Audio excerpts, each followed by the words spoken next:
wabarakatuh. Waalaikumsalam. Ustaz yang kami muliakan, jadi langsung saja ke pertanyaan. Jadi berbicara buzzer dan user. Jadi kita kan udah masuk tahun-tahun panas ini, bulan-bulan panas tahun politik. Nah, jadi ketika kita lihat konten-konten fitnah di media, bagaimana cara kita untuk bisa mengatasi ataupun mencegah agar fitnah itu tidak tersebar ke orang lain? Itu bagaimana? Terima kasih. Assalamualaikum warahmatullahi wabarakatuh.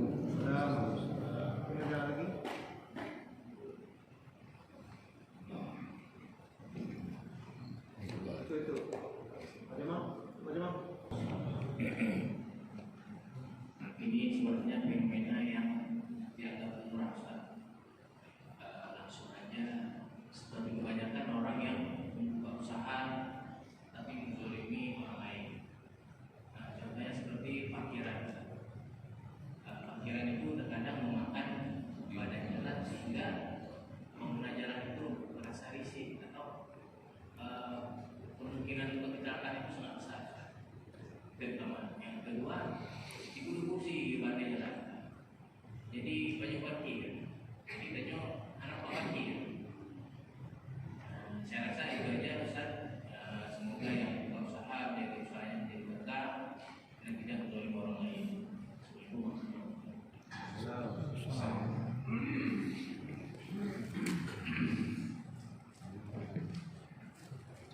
Baik, Assalamualaikum warahmatullahi wabarakatuh. Jadi masalah buang air di WC umum di kampung itu kadang-kadang sudah disediakan air walaupun di dalam tadi ada tambahnya tinggi. Kemudian bahkan ada yang di masjid. Di masjid sudah disediakan air, sudah kerannya, tapi mereka jarang kan. Kadang-kadang dapat makan ini, dia tidak buangkannya di dalam proses. Dia tetap buangkannya di luar. Kadang-kadang sampai dengan sampah sampahnya dicolok ke dalam proses. Itu apakah orang itu termasuk orang terlantar? Ustaz, terima kasih. Assalamualaikum warahmatullahi wabarakatuh. Baik, terima kasih. Yang pertama tentang perilaku buzzer yang hari ini mulai menebarkan berita-berita fitnah demi membela calon yang bayarnya. Kadang-kadang yang bukan yang disukainya, tapi yang mau bayar. Karena hari ini siapa yang bayar, dia yang benar. Itu konsep hidup hari ini. Nah, kita yang mendapatkan berita itu ikuti dulu firman Allah, yaitu apabila datang orang fasik saja fasikun binaba'in.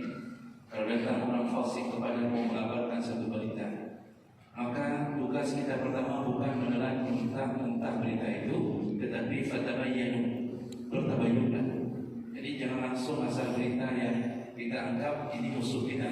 Kita tidak suka sama paslon ini. Lalu karena kita anggap ini cocok untuk kita sebabkan, padahal yang dibuat itu tidak benar, otomatis kita sudah bersyarikat mau fitnah. Kita otomatis termasuk golongan orang yang ikut menebarkan fitnah, walaupun itu musuh kita, walaupun itu orang yang tidak kita sukai dan tidak ada rencana kita pilih, tapi tidak boleh sebarkan sembarangan kecuali bertabayyun, dengar, lihat, selidiki benar tidak berita itu. Kalaupun benar, kalau berita itu termasuk berita aib yang menyangkut aib seseorang, maka tetaplah boleh disebarkan. Aib itu tetaplah boleh disebarkan. Makanya Allah Subhanahu wa taala menyimpan aib hamba sangat rapat, sampai orang lain pun tidak pernah dikasih tahu apa yang dia lakukan di dalam kamarnya.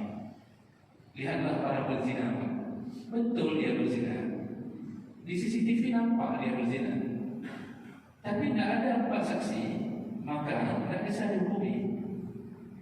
Kalau dalam kaidah fikih disebutkan syubhatu al-hududu tasqutu bisyubhat, hukuman jatuh dengan syubhat, gugur dengan syubhat. Maksudnya selama tidak cukup syarat saksi segala macam, walaupun kita tahu dia berzina, tidak cukup 4 orang untuk melihat. Itu pun 4 orang yang melihat harus orang yang adil, bukan melihat untuk ngintip, tapi orang yang soleh. Mau orang soleh kayak ngintip-ngintipnya.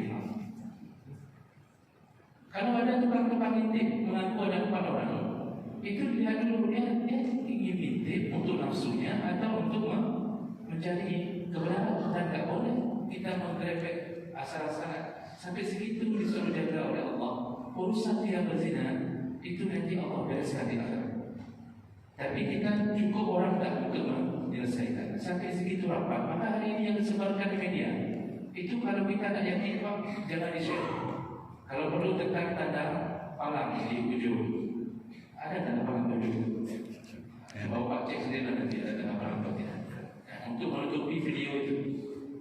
Kalau tidak benar jangan coba-coba. Sekali melesat maka kita mendapatkan dosa menyebarkan aib dan fitnah orang yang belum tentu benar. Yang sudah benar pun disuruh jaga, apalagi yang belum tentu. Maka kalau bisa menggunakan teknologi untuk menyaring, lakukan. Kalau tidak bisa, paling kurang tahan diri untuk tidak menyebarkannya. Itu yang bisa kita lakukan. Seminimal mungkin kita menahan diri tidak menyebarkannya. Itu yang pertama. Kemudian pertanyaan yang kedua tentang parkiran. Saya sudah jelaskan panjang lebar di beberapa pertemuan yang lalu, haram mengganggu jalanan dengan mengganggu pengguna jalan. Bahkan saya sudah katakan membuat walimah di tengah jalan yang tidak ada jalan alternatif itu pun tidak dibolehkan. Padahal walimah itu sunnah, tapi membuat di jalanan sampai menutup jalan yang tidak ada jalan alternatif, tidak ada orang lain itu orang bisa kembali ke rumahnya, bisa meneruskan pekerjaan. Melakukan seperti itu. Maka menaruh kursi di samping jalan, orang macet, tidak bisa jalan dengan sebenar, atau kita parkir di badan jalan, orang tidak bisa jalan dengan baik, semua orang lain melaknat motor motor belum menjelaskannya. Itu sama dengan tai juga. Maka motor yang parkir asal-asalan itu memang layak untuk diangkut dengan satpol pp langsung di geret itu layak. Cuma kita aja tidak terima kadang-kadang. Ada perbuatan-perbuatan yang memang kita wajib terima karena kesalahan kita, termasuk parkir. Dan tukang parkir pun bisa terlaknat. Tukang parkir nabur roll, aduh bagi parkir berapa Honda, motor berapa parkir? Siapa yang disetorkan ini? 1000. Parkir 1000. Begitu kita kasih uang 2000 dia kan tidak mau balik. Maka 1000 itu haram untuk dia. Haram untuk dia. Dia bawa pulang beli ikan, beli sayur untuk istrinya. Maka istrinya dipenuhi dengan makanan haram yang dia bawa. Lalu dia kirimkan untuk anaknya, dia bawakan untuk anaknya. Maka anaknya pun ikut makan haram. Apa efeknya? Kita sudah panjang lebar bahas di subuh Jumat tentang efek makan haram. Salah satunya malasnya ibadah, kurang taat ke Allah. 6 tahun di pesantren, pulang subuh pun tak salat. Kenapa? SPP dari ayah sumpah tukang parkir yang mana? Yang baju pengkok dari orang. Kita kasih kembali katanya tidak ada lagi. Kalau ada berapa motor ada saja yang dia buat supaya dia bisa makan haram. Maka alhamdulillah beberapa bulan yang lalu itu ada tukang parkir yang ada curhat sama saya. Datang tukang parkir, Ustaz, boleh tak kalau saya begini, saya lihat wajahnya ini wajah orang yang takut sama Allah. Jarang tukang parkir mau curhat begitu. Yang banyak ibadah-ibadahnya. Kadang-kadang orang yang tak nampak kita parkir sendiri, kemudian kita tarik sendiri, keluar sendiri, tiba-tiba muncul di belakang kendaraan orang.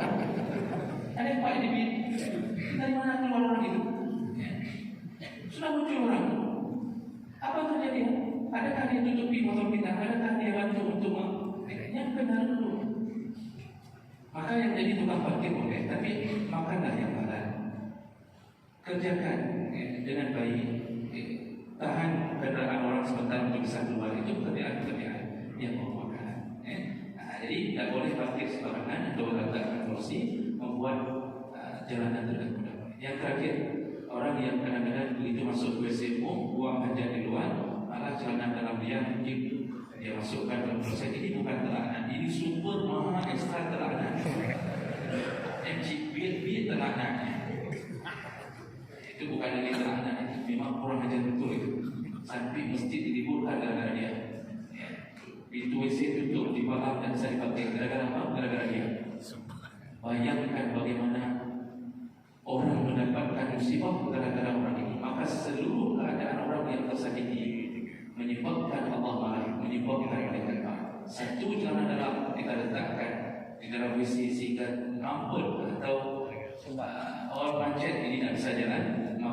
1000 kalimat laknat akan mengalir ke dalam catatan amal. Makanya jangan buang-buang. Kalau masuk isi celana dalam itu jangan buang, masuk dalam buku kantong buang ke tong sampah. Pertanyaannya, kenapa dibuang celana dalam itu? Itu yang jadi pertanyaan. Bukan baik, saya rasa karena waktu kita Bapak Ibu kita cukupkan dulu kita sambung lagi di pertemuan yang akan datang. Subhanallah wa bihamdihi, asyhadu an la ilaha illa anta, astaghfiruka wa atubu ilaik. Assalamualaikum warahmatullahi wabarakatuh. Waalaikumsalam warahmatullahi wabarakatuh.